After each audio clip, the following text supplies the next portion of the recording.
కడప జిల్లా ఒంటిమిట్ట కల్లా వీధిలో నివాసం ఉంటున్న శివకృష్ణ గత కొన్ని నెలలుగా క్యాన్సర్ వ్యాధితో బాధపడుతున్నాడు. ఇంటి పెద్ద దిక్కు మంచానికే పరిమితం కావడంతో జీవనం కష్టంగా మారింది.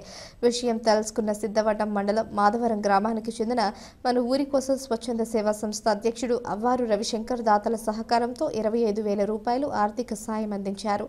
7,500 రూపాయలు నిత్యావసర సరుకులు పంపిణీ చేసి మిగతా డబ్బు నగదు రూపంలో శివకృష్ణ భార్య శిరీష చేతికి అందించారు. నా పేరు శిరీష. మేము ఒంటిమిట్టలో ఉంటాము, కళాయిలో ఉంటాము. మా మూడు పరిస్థితి క్యాన్సర్తో బాధపడుతున్నాడు.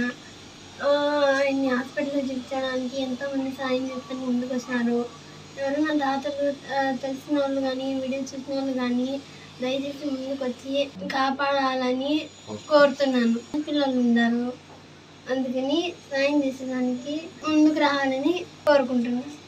ఈరోజు ఒంటిమిట్ట గ్రామంలోని కల్లావారి వీధిలో క్యాన్సర్ వ్యాధితో బాధపడుతున్నటువంటి శివకృష్ణ అనే నిరుపేద కుటుంబానికి మన ఊరి కోసం స్వచ్ఛంద సేవా సంస్థ తరఫున ఈరోజు సహాయ సహకారం అందించడం జరిగింది. ఇతను క్యాన్సర్ వ్యాధితో బాధపడుతూ ఆపరేషన్ చేయించుకొని మంచంలో ఉన్నాడు.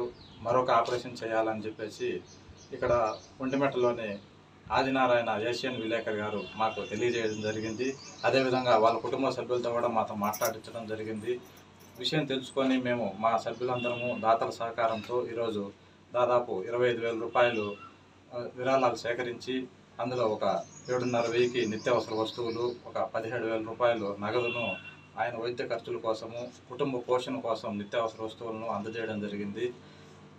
ఈ యొక్క నిరుపేద ఇంకా ఎవరైనా అతని వైద్య ఖర్చులకు సుమారుగా ఖర్చు అవుతుందని చెప్పేసి డాక్టర్లు తెలియజేయడం జరిగింది.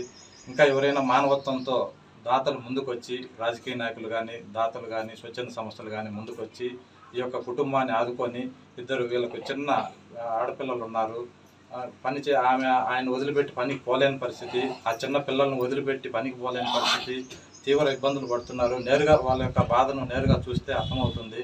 కాబట్టి మానవత్వంతో ఇంకా ఎవరైనా దాతలు ముందుకు వచ్చి ఈ యొక్క కుటుంబాన్ని ఆదుకొని అతన్ని వైద్య పరీక్షలకు, అతని క్యాన్సర్ వ్యాధి నుంచి బయటపడేలాగా అందరూ సహాయ సహకారాలు చేసి ఆ కుటుంబానికి అండగా నిలవాలని చెప్పేసి మన ఊరి కోసం స్వచ్ఛంద సేవా సంస్థ తరఫున ఈరోజు కోరుకుంటున్నాము.